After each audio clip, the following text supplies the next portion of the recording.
Welcome, everybody. That's good stuff. This is our deep dive into pop culture releases. Sometimes new, sometimes not. This week's new.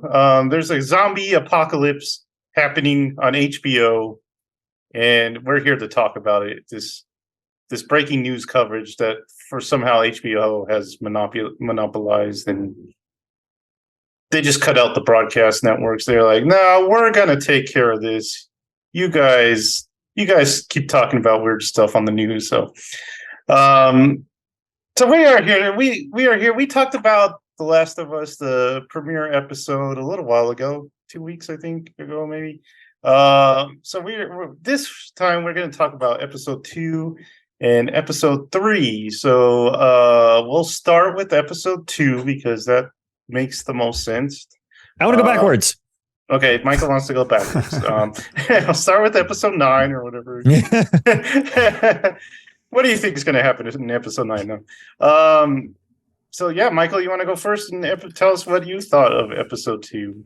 Episode 2. This is the episode where, spoilers for everything we talk about, it's where Tess dies. This is Tess's demise, which is so interesting because, like, you start the game off, and I found it. I always wonder what it was like for, say, like you or Jared, Joseph, even though Jared just left us. Bye, Jared. For people who see it, like, did you think Tess was going to be a main character in this story? Did you expect her to be gone? That you didn't? No. Okay. I always wonder that.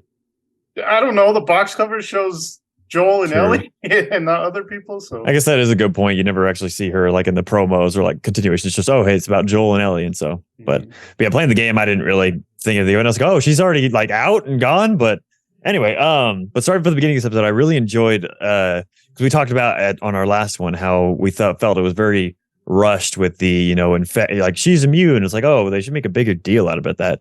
And I feel like they did a pretty good job with the opening of this episode with like the shot of her laying down, and they're just like, it's a pretty humorous shot where it just pans to them and they're both sitting there. Ellie wakes up with this like good nap on this nice comfortable plants, and they're both just sitting there tense with guns, just staring at her, waiting for something to happen.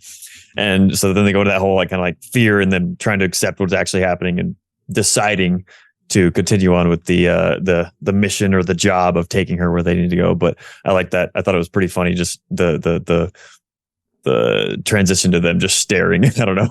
I like that.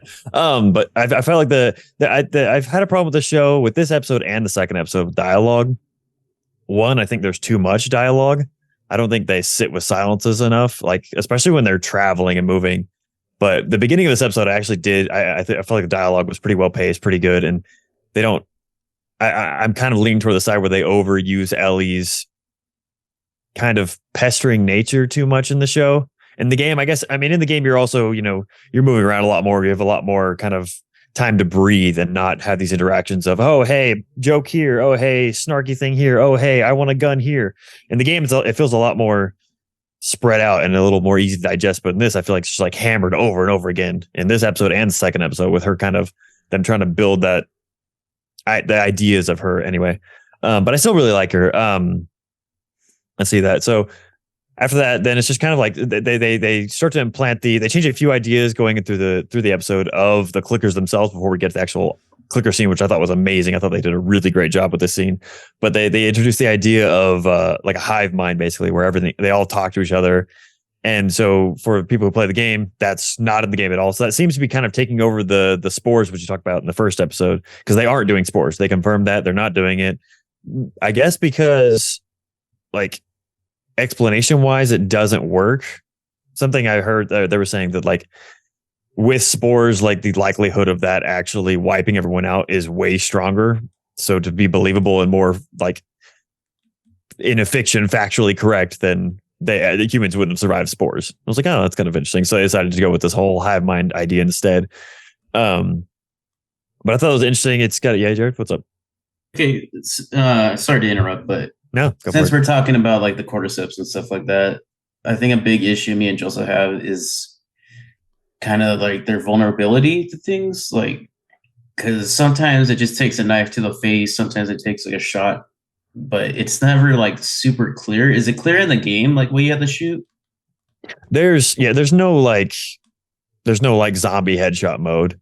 Like I feel like it's more like the more they progress, like like the clickers, which you saw in the what is it? It's a museum, right? I think. Yeah. The clickers are just like known as the hard enemies. Like they don't die. They take forever to kill. Like headshots will, I guess in the game, that's true. Headshots do work on the normal enemies of the game.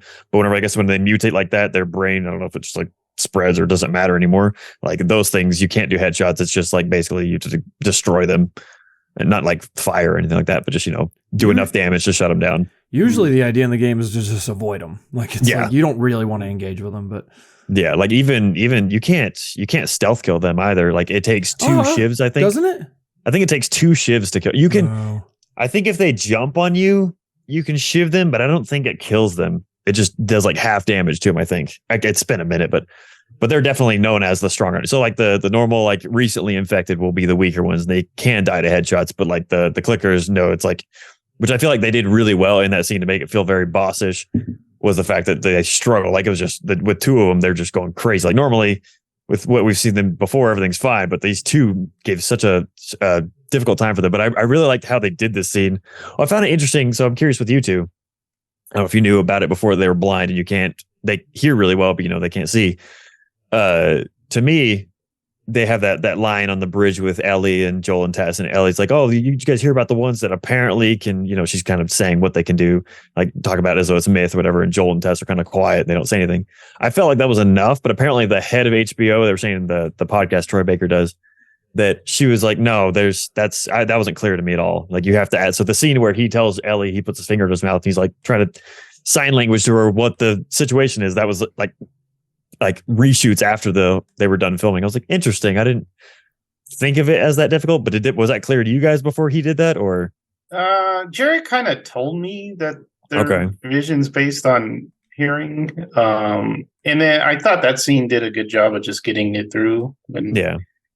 Plus, they don't have eyeballs, so yeah. Sorry, real quick. I feel like as someone who played the game, I feel like it wasn't clear at all. Like, I mean, it's like a throwaway line. Like while they're walking, like who's to know like that's what she's talking about when you get to it. So I think that it was definitely necessary for the. I think just going off how their fungi is just like it's mainly like root based. They're like a root based organism, and that's how they fill out things. Yeah. So I would assume these organisms, like like in this episode, they tell about like if you step here, they're gonna fill it all the way over there. That's how I would assume they would function. Yeah. But yeah, like I have no problem with that scene in the slightest. I think it's cool. I like the tension between the 2 of them, but I just found it interesting that the head of it was like, no, that's not clear enough for people. And I was like, really? So I was just kind of like wanted to fish out to see what the opinion was. And Alex was like, yeah, I didn't think that was clear enough at all. I was like, I don't know. I just found that the differencing opinion was interesting. But yeah, this episode is pretty straightforward. You're just kind of building the moment to where they're getting to where they're supposed to deliver Ellie and no one's there. And you find out later on that Tess was bitten during this clicker attack. But also one thing we changed, because we talked about last time, they weren't doing the gas masks. And I was like, that's regretful, because I wanted them to be able to have that scene where Ellie's in the spores and Joel has his mask on. He's like, how are you doing this? And that's such a good way to prove, that she's immune. But in the show, they had to do kind of like she got, I don't know if it was a scratch or a bite, but it's basically what they use as proof. But I feel like it wasn't quite as strong as the game. But yeah, it seemed like she got bit like right in the exact same place she got bit last time. Yeah. Like, I don't know. Could have been anywhere else, but yeah. So what's up? I was just gonna say, because it's kind of a shame, because there's a scene I'm not gonna spoil anything about the story at all, but there's a scene in the second game where it's so dope, because there's this person that is like that. There's this person that Ellie's like kind of chasing down, and then Ellie drops down into this whole spore area. And the person that she's chasing down, she's wearing a gas mask, and then she sees Ellie without one. And it's so dope, because it's just like, oh, you're her. Like, she didn't realize, if I remember correctly, she's like, oh, it's you. And because they've heard about her or whatever at this point. And it's just a shame that we won't ever get that in the show, but yeah, that's okay. I hear what you're saying about the spores. It makes total sense that spores would just get in the atmosphere too fast and just take over. But at the same time, I think they would help explain a lot more, like the spread of how they grow and stuff like that. Because right now, I'm just like questioning everything about the zombie logic in this show. Yeah, like do they bite you? But it looks more like in that last scene that they like kiss you, and that's how they spread. But it's just like, yeah, I think the spores would have helped, but I could see that it doesn't make a lot of sense. But it's zombies. It's not supposed to make a lot of sense. So. They spread with love, Joe. They I spread guess with love. so. Spread, yeah, that's how everything spreads, right? Hey-o. But yeah, I mean, I wish they kind of just would have gone, facts be put to the side, because I think spores is just cooler and it would have been made for cool atmospheric visuals. But anyway, they decided to go this way. And I'm fine with apparently there's some sort of like hive mind thing with fungi as well, so they can like communicate with each other. Interesting stuff. Now everyone's all worried about the end of the world dying by mushrooms. But anyway, but so you mentioned the last scene. I'll go ahead and get to that so I can just jump through this, because the rest of the episode I think is really shot beautifully. I did have issues with that dialogue, like I said, but my main issue with this episode is that kiss scene, because it's very interesting. So going from watching the episode where I'm like, okay, so Tess, that doesn't happen in that way. There, the Fedra actually catches up to them there, and that is, I don't remember if it's clear if it's Fedra was after the Fireflies who were there, or if they were following Joel and Tess. Don't remember, but they decided to switch it up because they were like, oh, why would Fedra come out that far from Boston? Like, they're gone, who cares? Which I kind of disagree with. I feel like you could easily explain Fedra coming out that far if they wanted the supplies that were there the Fireflies had. It's like, that's an easy explanation. But I don't mind her dying to the infected instead. But yeah, so she just basically holds the fort with a gun and starts shooting people, and there's just a gunfight instead of this zombie connection coming after them. But that scene, I still don't like it. I do want to rewatch the episode. I want to rewatch both these episodes, honestly, and we'll talk about both the points that I have on those. But that scene, I felt like it was too much. So their description in the podcast, Neil and I forgot his first name, but Craig. They talked about how they wanted to play with the idea that if you didn't resist the infection, like they only come after you violently if you are, trying to run, like the fear of like a bear or something like that. It's only going to attack if you try and run. I was like, that's a little weird. And they also said, and it's also that coupled with the sense of they could already sense that she was, bitten and infected, like they knew. So they like had that weird communication thing. But my biggest problem, like, I'm fine if you want to do it that way. Like, I thought, like everyone else, that she's going to try and flick the lighter. The thing was going to see her and be like, "Oh, you're already one of us," so it's going to move on. That's what I thought was going to happen. She's going to grab a grenade, pull it, and boom. That's how the action scene in my mind was going to go. But then they decided to go with this whole more intimate scene where it's like comes up and it just plants one right on her face, and it's not like. And he gets in there too. He's not afraid. He does, and it bothers he uses me. Tongue. He's been to French class. I feel like it's trying to be too artsy in my opinion. Like it makes it way. It's a little too dramatic. So, and I mean, my vision. Let me explain my vision of this. My vision is very dramatic too, but I feel like it would have played a little better because it kind of just walks up to her and just does the side profile view, and he just goes in mouth to mouth, boom, like that. And I was like, why? Like, I feel like it would have been way more impactful if or not impactful, but less awkward, because it's a very awkward scene. Like I just felt, I was like it also is kind of confusing because I thought she had like a connection with this random person, someone she knew. Oh, interesting. But I guess after hearing what you said, it's just Fungus is down to kiss, man. That's what they fun guy. That's what I feel like, because like I don't mind the idea of it, but it's the confusion. I always think of it when it comes to like this. Like, one, I'm very hypercritical of things that I love, and so like literally every scene I'm dissecting in my mind as I'm watching this. I'm so freaking critical of this show; it's ridiculous, and I still love it.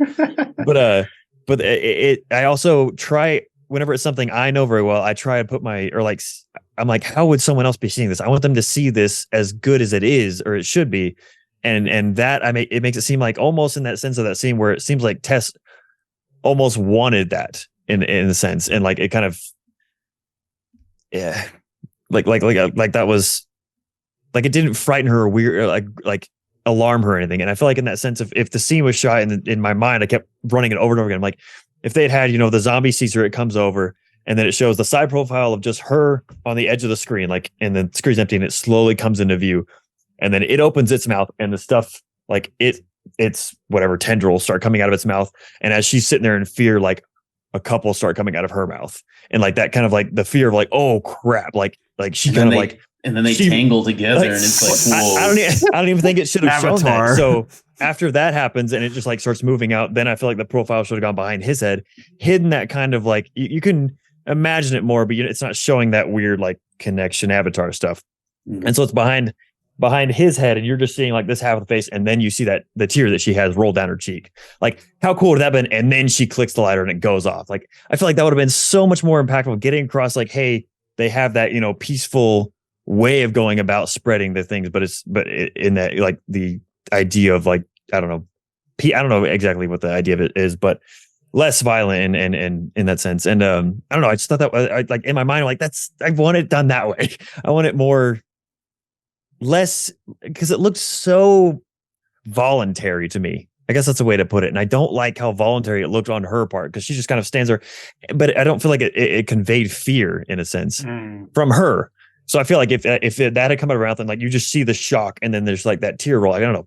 That was my idea of it. I don't know if that makes any sense, but that scene bothered me so much. And I was like, oh, I want that done so differently. Not more like for other people's perspective of seeing this. I'm like, I already love Last of Us. It's fine, but I want other people to see it this way and not be confused turned off. But like most people that I've heard in podcasts don't like it. So I'm definitely not alone, but yeah, it was interesting. But anyway, that's what I thought. That was my big problem with the episode. Apart from that, it was shot incredibly well. Like the prosthetics on that clicker were amazing. I thought they were so good. The scene was amazing. It's amazing in the game, but like how they recreated it, it's like the layout's the same, like the whole building, everything. It's awesome. But anyway, I'll throw it away. Go with someone else. We'll go in a circle on my screen if you guys want. Jared, you can go next. Okay. I don't have a lot to say, mostly just reactionarity, but you guys have to say. But this episode was kind of slow, and well, it wasn't slow, but it's just something about it I didn't really care for. But I think it's mostly the cordyceps, because like I don't know, I'm not like a scientist or anything, but I've seen a lot of like videos and stuff about mushrooms and stuff like that. Because I watch like on my off time, I watch a bunch of things about like animals and stuff like that, and just like nature in general, and I really like just diving into that. And so like these fungi are super like they not OP like they should be. Like if this was an actual like outbreak of these cordyceps, I think it'd be a lot more like almost impossible to contain, because they would spore and stuff like that. And like I was saying, like even if you shot it, they wouldn't like react. They would just kind of keep going. And they wouldn't have like a weak spot. They just keep like sponging that damage. And like one of the biggest organisms on Earth is a colony of fungi under the earth, and it's like miles and miles and miles big. And so I think it'd be like almost impossible to survive.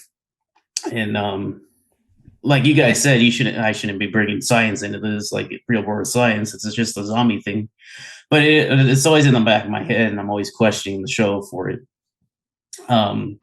Something I loved about this episode was just the locations and like the ruins of Boston or whatever. It just reminded me of like Nier Automata, like that mall that's just like dilapidated, but there's so much like fauna around it and stuff like that, how it like integrates with it. I just visually, it was awesome. And like that whole like big that hotel, and it's like it's flooded, and then like that's that part where she's like, I can't swim, and he's like, are you serious? And he jumps into the water. I like that. That was a pretty good joke. But yeah, like I had a huge like that whole last scene just like really bothered me. Like I think it's like Michael put it best. But then like also I'm tired of them like action movies where they have this busted Zippo. I don't know how Zippo doesn't get onto these people, because they're pretty reliable, but every movie they're like and it's also the thing of they chose to show the grenades fall. Like you just grab a grenade. Yeah, I don't know why she didn't have one already pulled, and like you don't need a lighter. You just boom, you're done. That's I prefer that rather than burning. I'd rather just go boom. Yeah. And then it was like gross when the tendrils or whatever came out of its mouth. I was like, ew, I'm gonna touch you.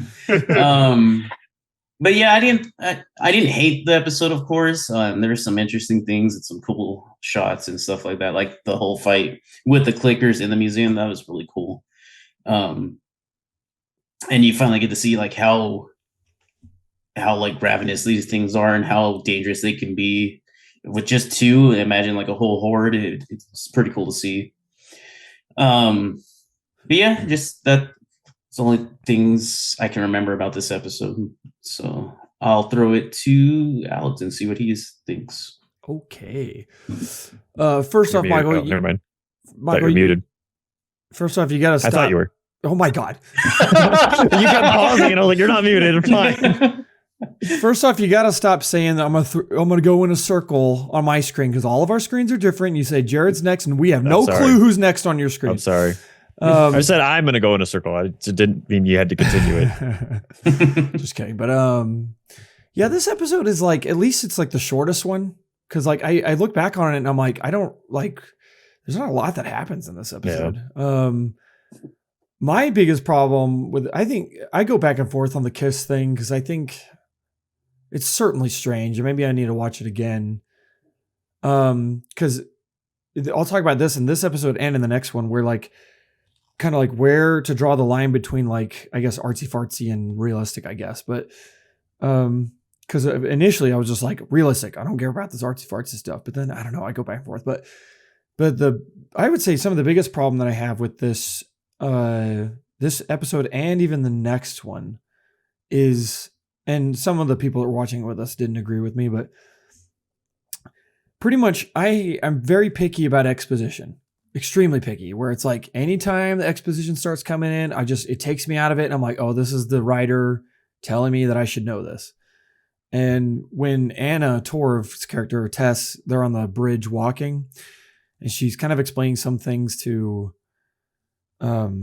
Ellie, and Anna Torv's character, some of her lines are just so like, they're kind of unbelievable. They're a little like melodramatic in some ways where she was saying like, you know, Ellie's asking about how, you know, they bombed the city because I guess Ellie hasn't seen any of this.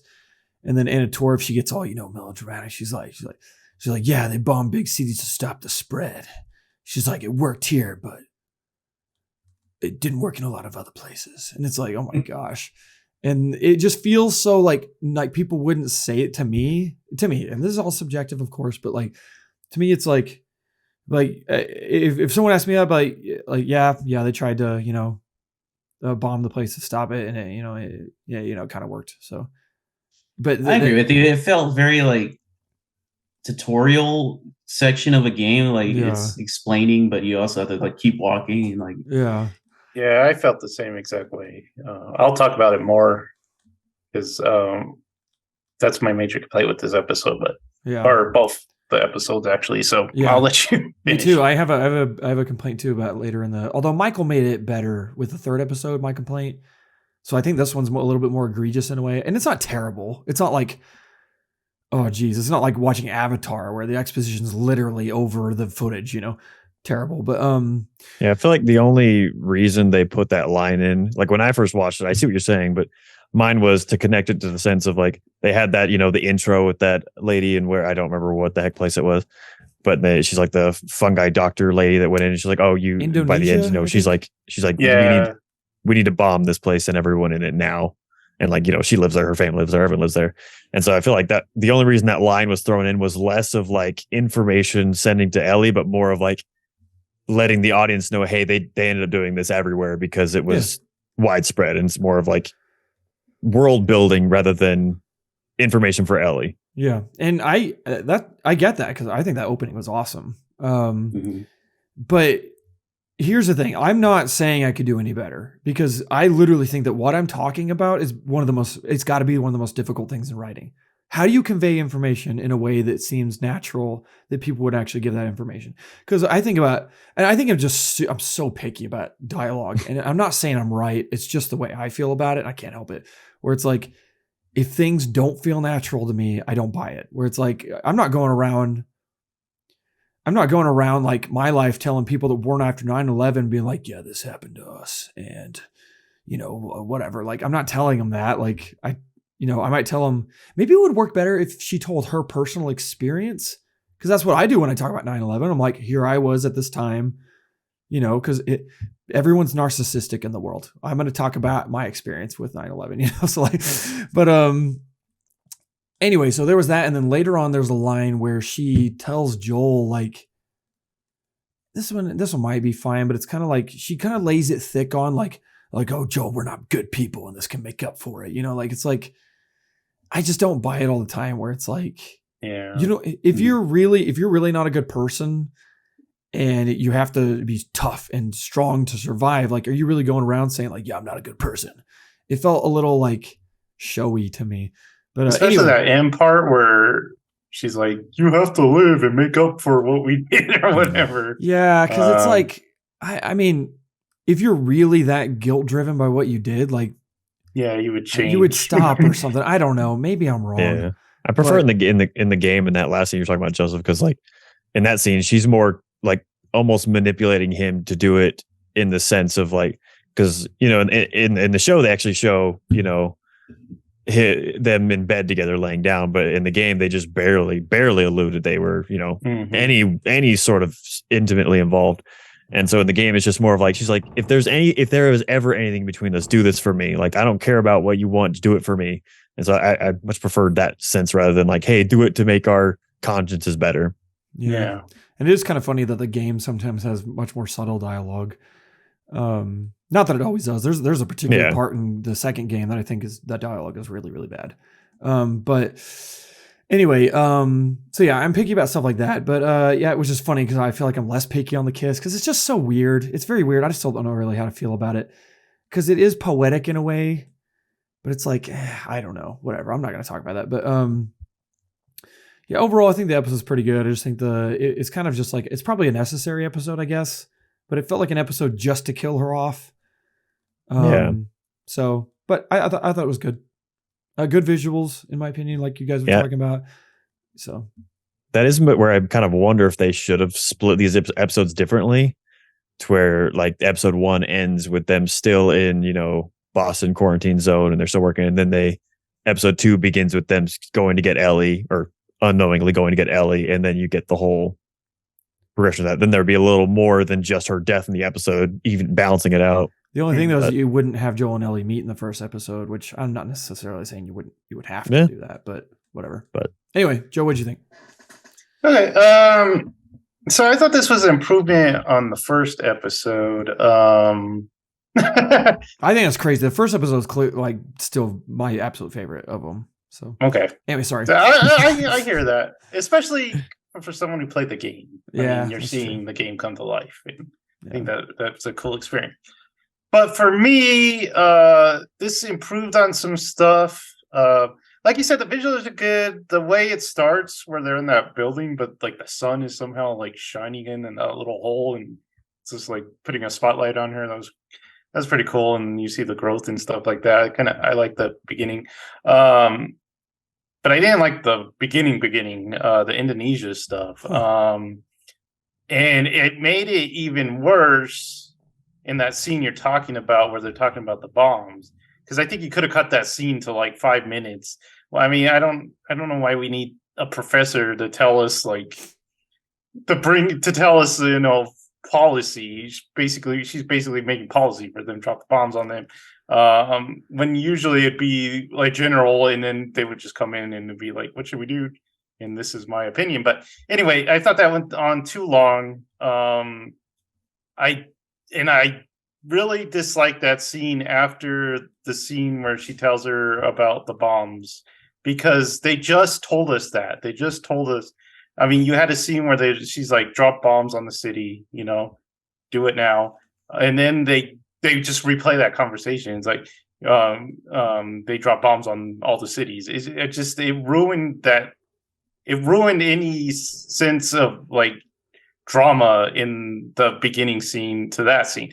I think you could have left that out. I think you could have just put the scene where she's like dissecting the body and just leave that in. And then once they get into the city and she like sees a big crater, and it would have been better if she was like, oh yeah, that's where they dropped the bombs. Ooh, interesting. So I that would have ramped up the drama from those two scenes.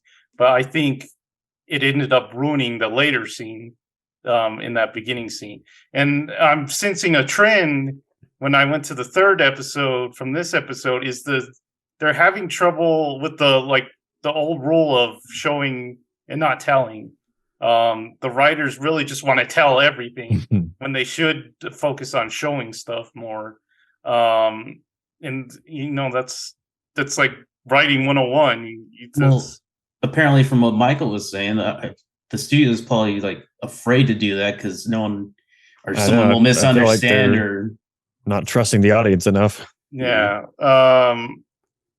But I'll talk about that more in episode 3. But this episode, I think I liked it. The worst part about it is still Ellie's dialogue. It's still cringy as heck to me. Especially that scene when they're looking over the city. And she's like, well, she says something like, you can't beat that sunset or whatever, or that view. The view. And it's just like, no teenager would talk like that. No 14-year-old is going to talk like that. I just cringed so much at that scene. It could have been 10 times better if she just would have been a little kid saying, wow. Like, yeah.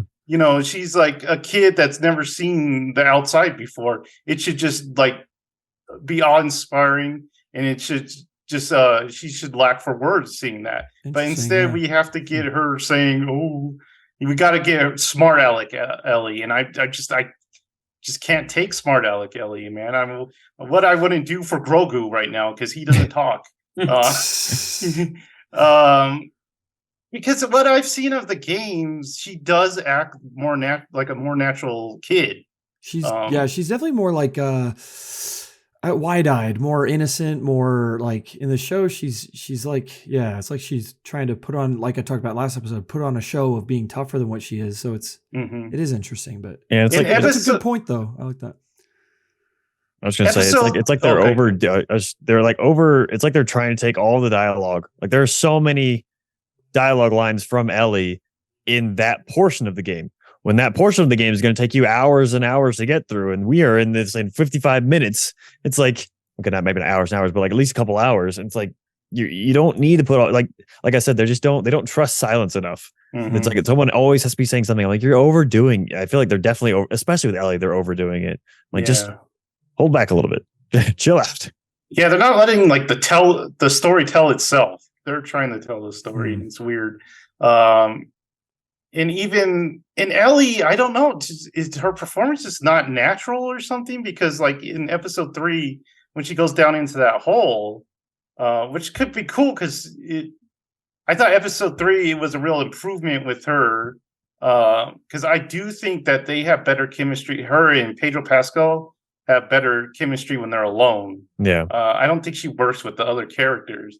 Which I'm sad to say. I was really glad to see Tess die in that episode because I think the show could work a lot better with just those two. But like in episode 3, she goes down the hole. That's believable. I mean, a kid would be curious and be looking around.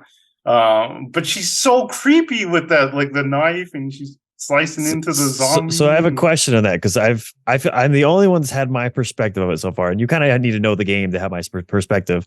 Because we listen to the podcast or Colin's podcast, actually, not the main podcast. And one of the guys was talking about how they were like showing her like kind of crazy, angry side, how she just wants like all power and everything. And I was like, that's weird to me, like, especially for someone who's played the game, because spoilers this is an obvious spoiler, so it's not really a spoiler, but this will be in a future episode. But her friend Riley that she talks about, obviously Riley's not around anymore. The person she talked about before she got here. And to me, whenever I saw that scene of her in the basement, I saw revenge. Like that didn't look to me like she was like people were like, oh, was she experimenting? Was she like trying to see what's inside? I was like, no, I feel like that was her feeling like she had control over something she hated because she holds a massive grudge for that. And I realized, because even like I asked Alex that, and he was like, oh, I didn't think that's what they were trying to say. So I was curious if that makes any sort of sense to you guys in that sense, because that was what I saw in the scene, but I haven't heard anyone else say they saw that in the scene. Yeah, it would have worked if I would have known about this other character, but to me, it just looks like she's playing around with this. And then she's constantly asking for a gun, so it just makes her look way too much. Yeah, it just makes her look bloodthirsty. Like that scene to me was like she's preparing herself to kill to get that sense of kill. So she's not afraid when it actually happens and like something comes after her. That's what it felt like to me. Interesting. I totally agree with Jared. Like I've played everything of The Last of Us, and I didn't see that. Maybe I need to rewatch it. I did not. I didn't see. Sorry, what Michael said about the revenge thing. I didn't see that at all. But what Jared says is exactly what I thought. Where like, you know, she's flirting. Even like her looking at Joel beating the crap out of that guy. She's like, Yeah. how do I become stronger in this world? Like, how do I protect myself? And like Jared said, like that's absolutely like, yeah, her like flirting with violence to be prepared to produce that violence, I guess. But and I think that compounds what my idea of it is the sense that when she saw Joel beat the crap out of the dude, and she sees, oh, these guys can take care of stuff, they can do stuff. Like she wants almost what Joel wants, where Joel it's very interesting. This episode, next episode, I feel like do a really it's opposite of what we've been talking about. It's very undertone and very controlled of what they're doing with Joel's character, in the sense of they're preparing him for the rest of the show, in the sense of he doesn't want to let another person die. Like with Sarah in the beginning with Tess, and then it goes to Bill's house, and you see how he's like, I'm done with this, and just kind of builds his I can't even think of the right word, mental space where he needs to be. And so that's with kind of like with Ellie, I saw that point of she at the same thing where she wants to be in the same position she saw Joel, and she wants that power in the sense. And she also, I feel like, because in my timeline in my head, that's the first time she's seen a clicker infected, whatever, since whatever happened. And I don't know how they're going to change what happened in the past with her friend in the show, but that's, in my mind, that's the first time she's seen something. She's been able to like vent that or get some sort of recompense. And in the sense of also, she wants to, like even Jared was saying, she wants to try and prove to herself she can do it, because she doesn't want to lose anyone else in the same way Joel doesn't want to lose anyone else. She wants to be like Joel in that sense of having that sort of ability in that sense. So it's like, that's what went through my mind, that whole scene. Okay. But okay. So that is one scene, like a lot of people are like, I didn't really like that. I was like, oh, interesting, because of how you see it. Yeah. And I can see that happening, but the way they're playing it with the whole, I want a gun. And Yeah. And it literally, like the amount of time she says, I want a gun in the show versus the game, I think the show's probably doubled it. I'm like, that's ridiculous. In like one episode, really. Or like, yeah, I'm like, in the game, you probably get it 2 or 3 times, maybe, and that's over, like I said, hours. Mm-hmm. Like the gun joke has gone on too long. Are we moving to the third episode now? Yeah, let me just finish. Yeah, let Joseph finish. Episode 2 real fast. I did think like you guys said, the action scene was pretty good when they're in the museum and they're trying to get away from that zombie clicker thing. It gave me a little bit of Jurassic Park vibes, though. Yeah. But that's good. I mean, those are good scenes too. Tess, I'm not sorry to see go. Like I was saying, I think she really hampered Joel's character, because she seemed to like boss him around a lot, and he seemed very passive. Like he was just a background character, and it was kind of her, like she was the star. Maybe that's what they're going for. Maybe I don't know. I don't like the dynamic between those two. So I didn't have a big problem with the kiss scene. I thought it was just a little weird, like you guys said, but it was okay. I think the lighter thing went on too long, like Jared said. Yeah. But overall, I thought that I thought the episode was strong. I thought a cool visual is when the zombies are like kind of turning from the sun in that one scene when they're watching them from the hotel. That was kind of cool. But getting on to episode 3. So sorry. Oh, okay, go ahead. Sorry. I while you guys were talking earlier, I thought about one more thing about episode 2. It's a really nitpicky thing, but I'm not crazy about the way the clickers look with their face. Okay. Because like they look a lot like the game, but their faces look more like it's almost like brains to me. Whereas I like the game from when I remember that it looks more like floral, like almost like, or I guess, like fungi floral, like coming out and like, I don't know. It just looks like a brain on their face to me. And I wish it was a little more diverse in its like flappiness. And there was something else I remembered what you guys were talking about. Diverse flaps. Yeah. One thing about that scene though is that I think doesn't Tess like throw an axe into one of its head and it doesn't kill it? Yeah. And they talk about that on that HBO podcast where they are talking about how they did that to show that these things are tougher than, I guess they're the kind of like the game. They're like one of the hardest things to kill. Well, not even, because there are, video game enemies have to get bigger and bigger and better and stronger. No, so I know. I mean, but they're like the beginning of them. Yeah, they're like the introduction to harder enemies or whatever. But yeah, it's kind of to Jared's point. Like maybe it is kind of confusing how you would kill them, because even in the game, you can shoot them if I remember right, if you shoot them in the head, they die quicker. I'm sure, but if you shoot them in the chest, they will end up dying. So it's interesting. But another point about that scene is that these people really don't want to waste bullets because they'll take like one shot and that's it, and then they it was just, that was a little weird. But that's the game. That's the game, dude. Like you gotta save all the ammunition you can find, at least in the first one. But anyway, it just looks a little funny where they're just like, bang! Oh, I'm gonna roll. But getting on to episode 2 or 3, so I was excited when when episode 2 ended, because I'm all right. We got Ellie, we got Joel. They work better together as a team. And then we get to episode 3, and my God, starts off well enough. I like that beginning scene with them because it's what I would expect. I would expect Ellie to be a little more childish, and she is. And they kind of have a playful banter going on. They go into that gas station, and that's fine. And then you cut to Ron Swanson being Ron Swanson doing Ron Swanson things, and then that's fine. I like when he's listening to the radio and he's like prepping his house and stuff, and that's good. But my God, this episode is just backstory for 2 characters that the other characters don't even get to see again.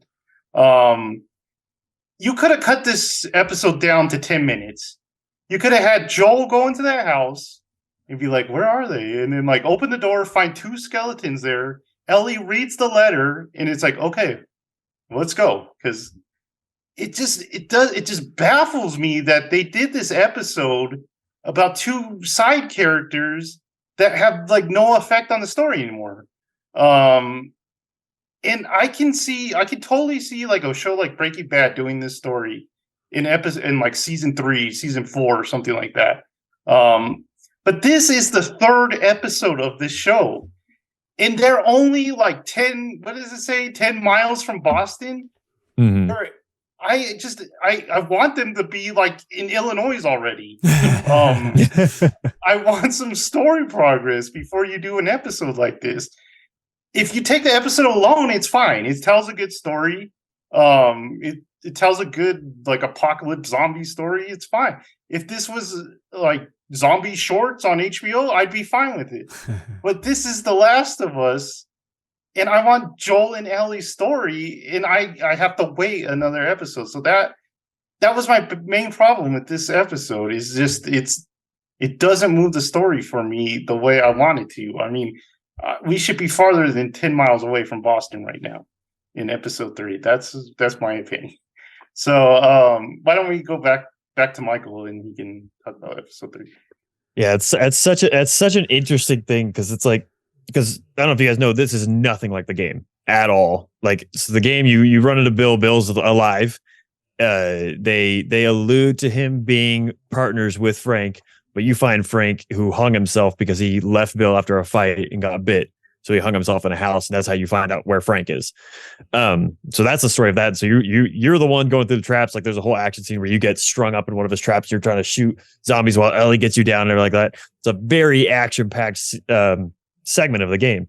And then you come to the contrast of this just love story is all it was. Like, and it's such interesting because I agree with you. Like, I feel like the episode is very, very, very well done. I have 2 major problems with it, but I'll get to that in a second. But the I don't know why I did like a rock too. Your problems with it. But that is the argument, because I remember at the last of our last discussion, I said, all right, Joseph, you like Ellie and Joel together and you want to see that, that's what you're going to get from here on out.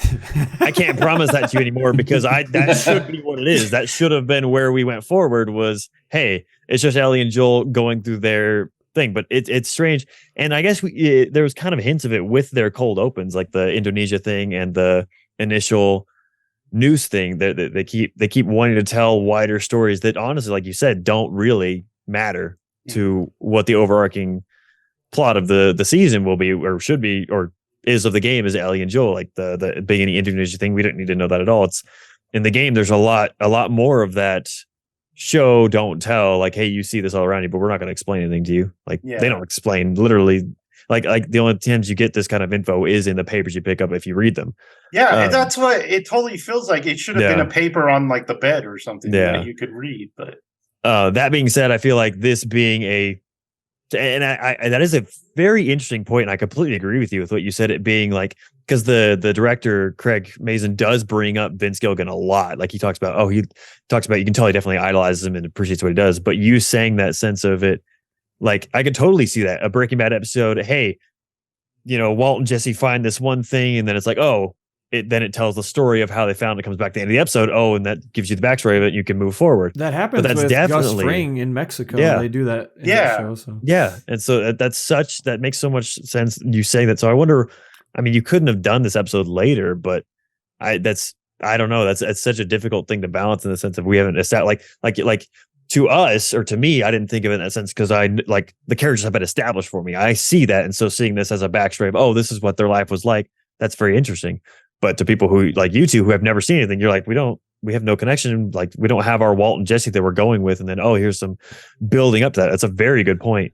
And interesting to on what other people who haven't experienced the game think of it in that sense. But going to the episode itself, my two main gripes with the episode are the beginning and the end of how the relationship begins and culminates. One, starting off, and it goes like how quickly it pushes through. And I say, because they use the line, he's like, I don't want you to think I'm a whore when they're in bed. And like, if you have to use that line, then you shouldn't have had it go that quickly. Like they're already doing time jumps. Why not make it this meet cute thing? Like they have the lunch, then he leaves and Bill's like, makes some offhanded kind of shruggy, shyish comment of, if you want to come back for another meal sometime, that would be okay, or something like that. And then, he comes back and they kind of build this relationship over time. Like how quickly it went made me a little uncomfortable. But after that, I felt like it was really good. Them doing the, like getting to know each other and building like the differences between how he wants to take care of everything and then he wants to, he's a build shy, and everything. He's a shy and awkward guy. It should have took longer to get him out of his shell than it did. I feel like, they definitely should have, because I'm like in the beginning, I was like, okay, they have to push through, so that's fine, whatever. But then they started doing the time jumps and showing everything. I'm like, you could have done time jumps and done that well and quickly. Songs are powerful, man. Just get the right song. You get the music going. Linda Ronstadt. But I love the scene with Joel and Tess when he's like, we're going to have friends. We're going to have people over, whatever. And they have that weird, awkward outside scene. Bizarre, and he has the pistol. But I didn't even think, I was like, who's it going to be? And I was like, of course it's them two. Because, in the game, even, that they corresponded before. But then it kind of growing and culminating. And I love although I do have a third gripe, but this is a, offhanded one. Whenever whenever he has all his traps going off and he's protecting and everything, the fact that he's sniping from the middle of a road standing up, I'm like, so have a bush and he gets shot in the hip or something. Don't have him standing in the middle of the night in the lit street. It's like, me and Jared were cracking up because they're dumb. They're walking away like in the middle of the street. And it's like, are these guys stormtroopers? They're missing these guys right in the back. I'm like, I don't understand how that's acceptable. In a sense of, he's literally zero. It's like Ben playing Warzone. He runs in the middle of the street and starts shooting. Hero cover, doesn't care. He's like, I got this. And Ben is not that way. And neither is what's his face, Ron Swanson. So anyway, but I did enjoy, I enjoyed the whole thing with his traps, and like that one time where he's watching the shotgun goes off. He's like, never gets old when he's laughing and eating and watching TV. Love all the comedic humor. My other gripe with the episode is at the end with Frank's character, honestly, and how, because they built up that whole thing of whenever he, they wake up and he's in his wheelchair and he's like, I want this to be my last day and I want it needs to be done after today. I'm like, nowhere in any sense in my mind did you earn that.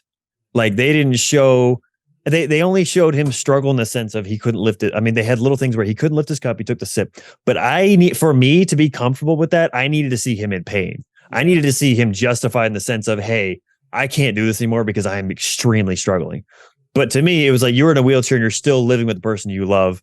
And like it was very harshly, it was very selfish in my opinion of his character. Like it didn't seem justified to take that massive step whenever you're visually not struggling the way I feel like you need to be in that sense. I feel like they could have been way more powerful in the sense of him even trying to hide it from Bill, of like he's doing something, Bill's backstory, and he's like in super pain. Then Bill looks over and he's like, I'm fine, don't worry. Like it's something like that. But it was like even Frank's scared from the beginning, and it moving that quickly, I feel like spoke to that kind of selfish nature of him and that kind of sense. And it just made me very uncomfortable to the point where the scene whenever Bill, they're talking about, you know, Bill says, hey, I'm doing it too, whatever.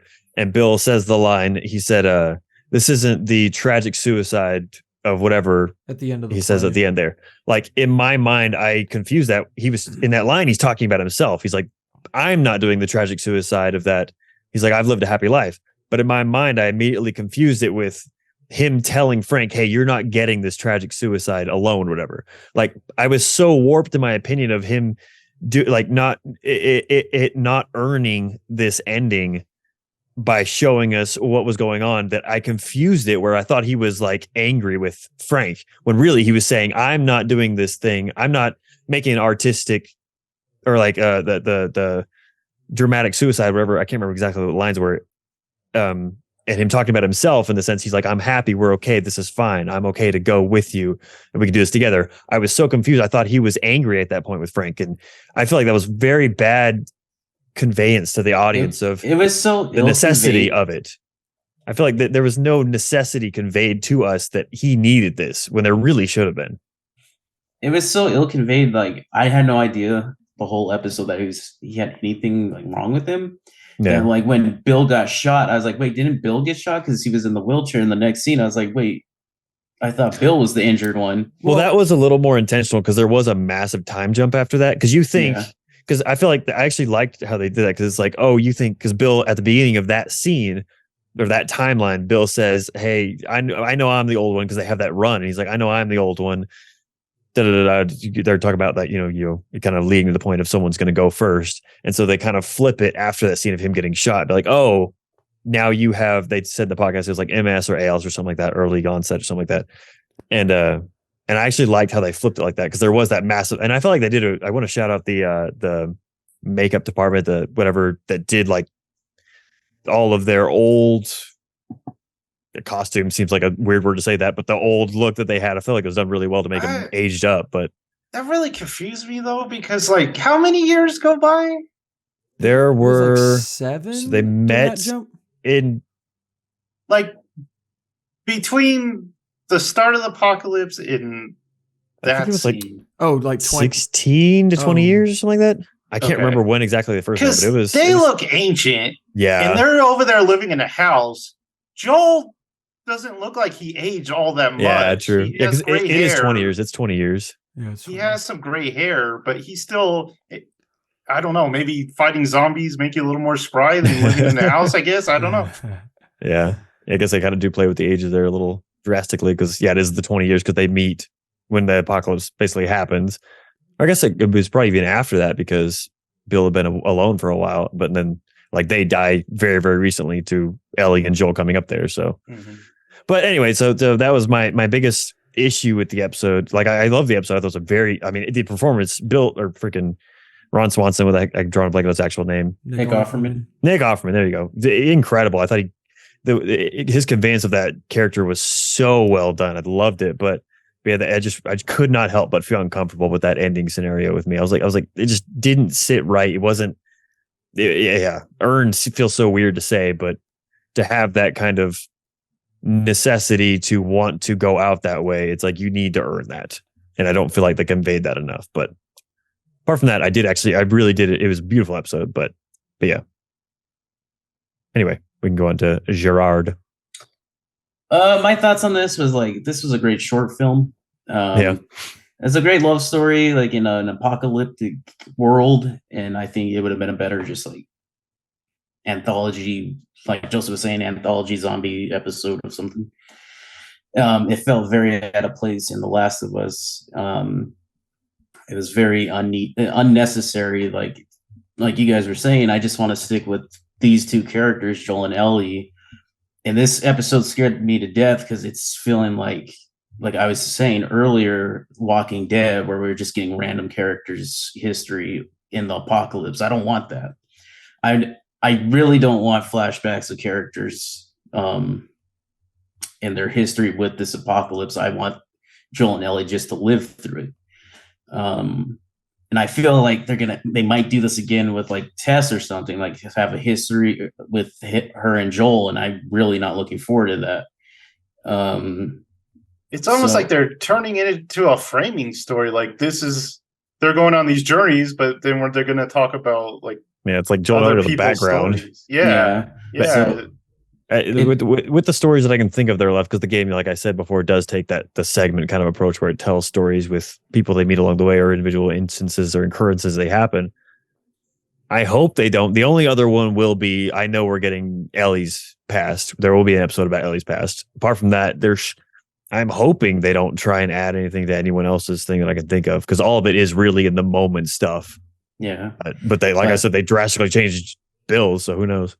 But yeah, this is just a really heartwarming episode, but it scared me to death because I feel like they're going to do this more and just go off of the video game script or what has happened in the video games.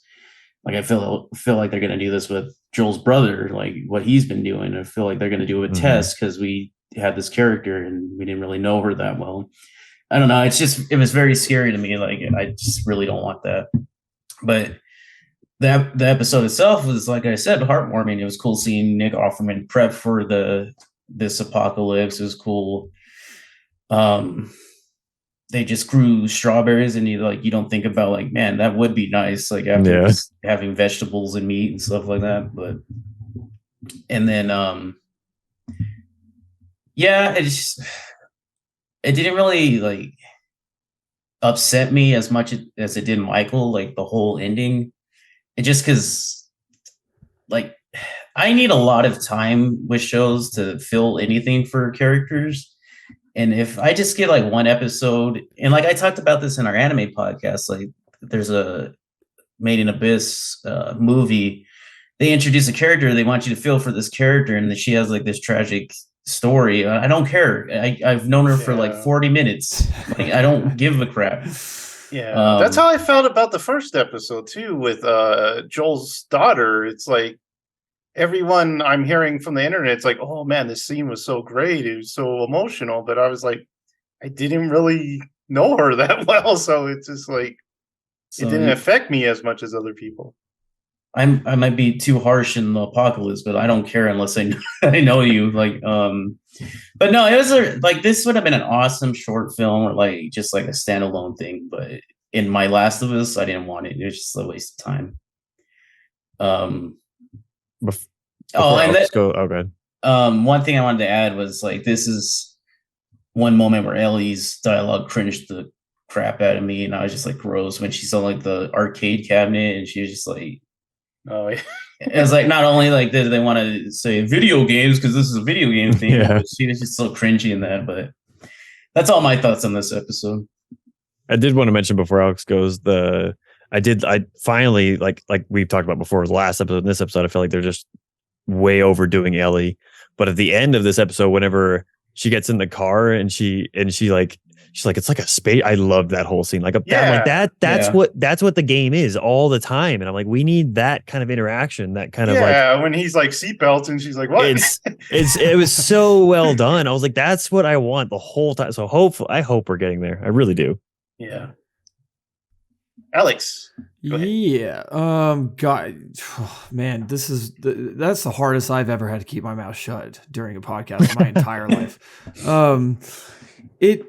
I am so torn on this episode because, man, I pretty much came off of it agreeing completely with like you guys about like how when I first watched it, I was like, God, you took me. So I talked about on our last podcast about this show about how that Joel and Ellie are my favorite characters in anything of all time.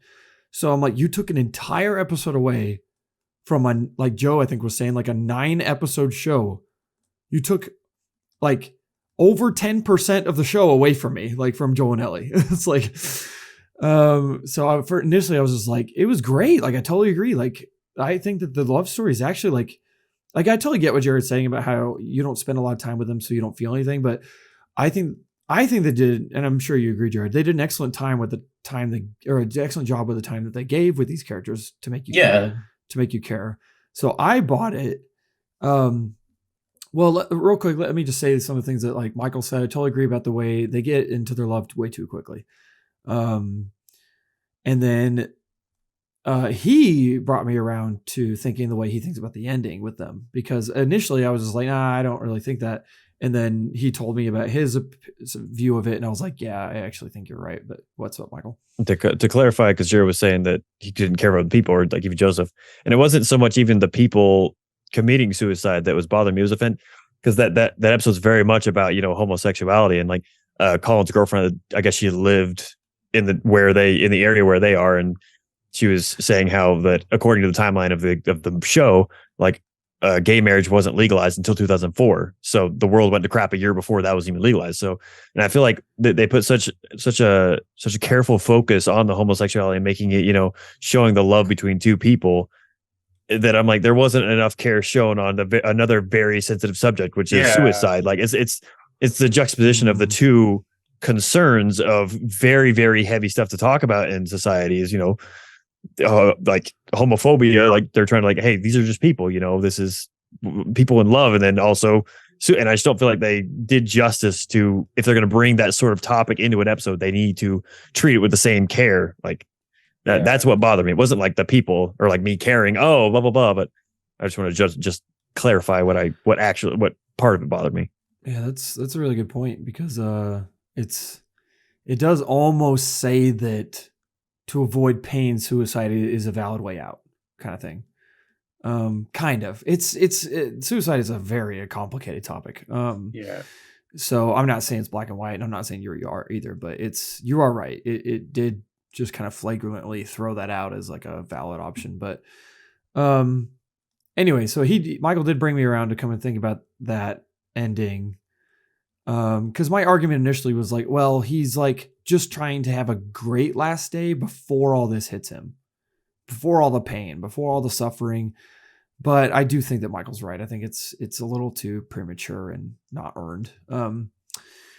So yeah, but where I'm conflicted with this episode is that's how I originally thought about it. I was like, what? Like, it was a fantastic love story. Like, I mean, it got me tearing up a little bit. I think people are a little over dramatic. I think it's to show they're not homophobic sometimes, how much they say this episode is so This is great. the greatest episode of TV ever. Yeah, greatest episode of TV ever. Give me a break. Yeah, there is some dialogue that I found didn't really work. Like when they're eating and he says something about like, oh, I've been starving, so this is the best thing I've ever done. Oh, yeah. It was it's a weird episode. Late on thick. Yeah, there's some weird dialogue in there, but yeah. So but that being said, like, it is still a fantastic episode. Like, I don't tear up very easily and stuff usually, and I was tearing up a couple times during this episode, so it was fantastic. And so, but yeah, I felt like such a waste of time. At least the end of the episode, we got Joel and Ellie again, I think the best scene between them. Michael said, that is the game. And like Jared, like you're saying, I thought the same thing during that video game scene with the video game cabinet, and I was like, God, this is so like forced feeling. And I watched a clip of when it happens in the video game, and it's basically the same thing, but it just plays differently. Yeah. It's like that works in a video game because it feels less focused on, because she's kind of over there by herself doing it or whatever, and to focus on it in the show feels a little forced. But yeah, because I feel like in the game you're in control and you're focused. Hey, I need to search and look for supplies, or whatever. And it's kind of like this. What did you say? Like, you go over there, you're intentionally going over, look at the show. It's a little more, on the show. Anyway, so but where I've kind of torn is that like the thing about this episode though that I do feel like in the long run may be worth it is that this episode, in my opinion, conveys the theme of The Last of Us incredibly well. Like I'm not going to spoil anything, but there's a line near the end that, and they even show, so it's whenever she's reading the letter and they show Joel's face while she's reading this thing, and it's like, in my opinion, like major foreshadowing for what's going to happen. And it's like, it hit hard. Like I was like, oh my gosh, like this episode really conveys the theme a lot.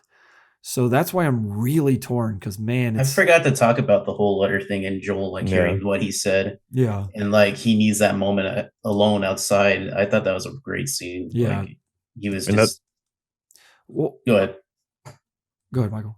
That's what I was talking about or alluding to earlier when I was talking about them building up this mental fortitude to end up doing whatever you have to not lose someone else for Joel, because he's losing everyone. He's freaking tired of it, and he's just like, I don't want to do that again.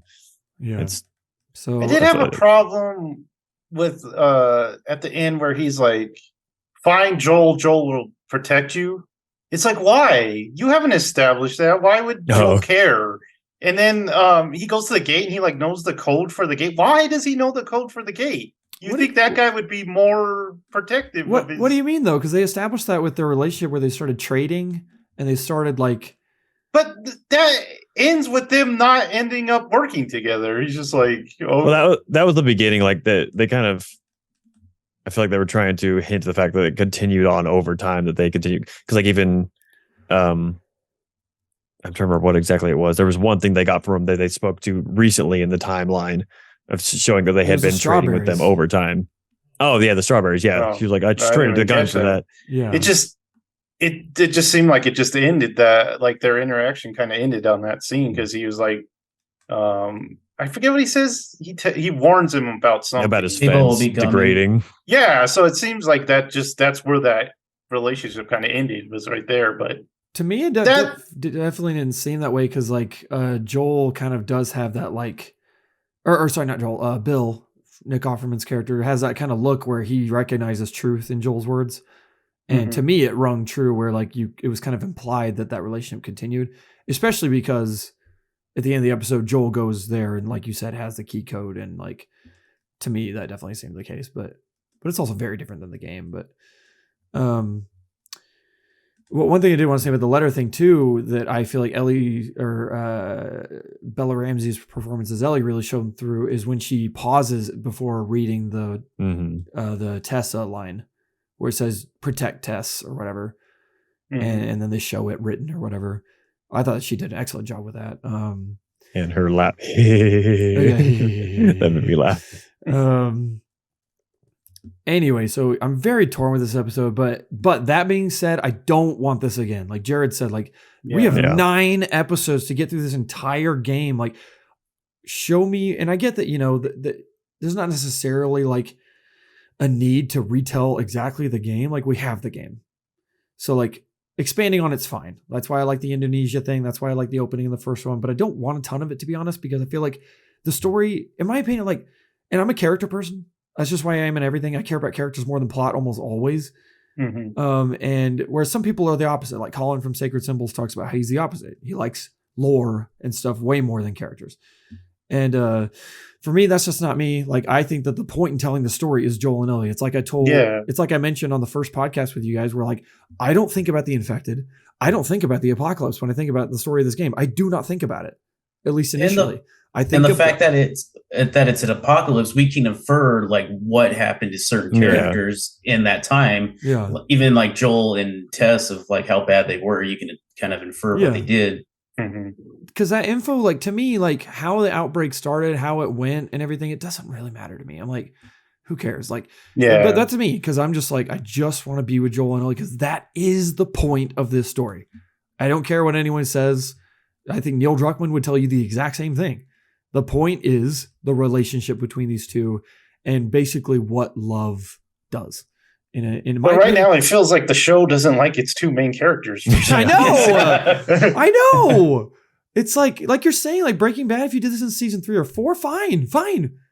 And I don't know, but so the only way I think you could have made this work was like if this somehow affected, like, keep Bill alive, have Frank die, and how somehow this affects his decision to help them.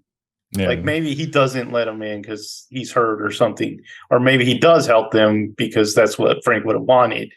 I mean, that's the only way I could see that to connect this. I'm glad you said that because it that's where I'm torn too. Because I think that this episode reflects the theme a lot more. I think the show is definitely way less dire than the game. Like the game, like Michael said, the game story of Bill is so dark compared to this. Like Bill's not this like charming, like loving of life, open to new things character in the game. Like he's angry. He kind of hates Joel. He kind of jokingly hates Joel in the show, but they make it clear that like they have this like some sort of love for each other. What hearing from Michael, like just that brief description, is way more brutal than what we got in the show. And that's kind of what I want personally. If you're gonna have a post-apocalyptic, I don't need this sunshine and rainbow stuff. It's like I want the dire stuff. Like I think that that's the greatest parts of The Walking Dead. I think that anyway, so that kind of, I'm like, I get why you changed it. And again, I'm not hating it completely. Like, cause I think again, it conveys the theme a lot, but man, like, the game story is so great. It's like, I just want to push these characters. I want to push them. And anyway, there's so many iconic lines and like great scenarios because, Joel and Ellie get there and that's when they're looking for the battery. They're looking for a car. They want a car. So they go to Bill and Ellie's like, messing with stuff, and her and him, like, initially he cuffs her to a radiator or something Bill like that. Does. Yeah, and pulls a gun on, which is another kind of intense moment because he pulls a gun on Joel and he starts checking for bite marks on Joel, and you're like, oh, obviously he's going to Ellie next. And so it's that whole thing of she has a bite mark, and Bill will shoot her in the face without question. There will not be any hesitation. He will shoot her and she'll die. And so, she breaks free and they get this whole like scuff, whatever. But they're just great lines. Like when they actually, settle down, they start talking about what he needs. He's like, I need a car. He's like, oh, sure, just take whatever car. He's very Bill's very sarcastic in the show, in the game. It's like, I've got plenty of cars. Just pick your keys or whatever. And you find out like they don't even like say what it is, but they allude to the fact that he owes Joel some crazy big favor. I don't know if that was like saving Frank or whatever it is. And so Bill's like begrudgingly decides to do it. He's like, well, I guess we're gonna get a car because Joel needs a car. And he's like, all these great lines of this performance, but there's a lot missed despite the fact that I think it was a great episode. I think Joe nailed it on the head whenever he said that this show seems to not like its main characters. And that's why I'm just like, what are you doing? Like, and maybe, who knows, maybe the rest of the show will be exactly what I want. And we'll find out in an hour and a half with them. Yeah, that's true. We'll at least find out part of it. And some of the trailers definitely show like scenes from the game in different, times of the year and all that kind of stuff. And so I'm excited for that. But that's what I'm worried about. But we'll see. We will see. I think that's a good place to end it. You guys think so? Yeah. That was a good discussion. Yeah. We'll probably be back. Probably do 2 episodes again next time. Episodes 4 and 5. So if you guys liked what you hear, please subscribe to us and get some notifications so you can catch more good stuff. And we will see you next time. All right. Bye.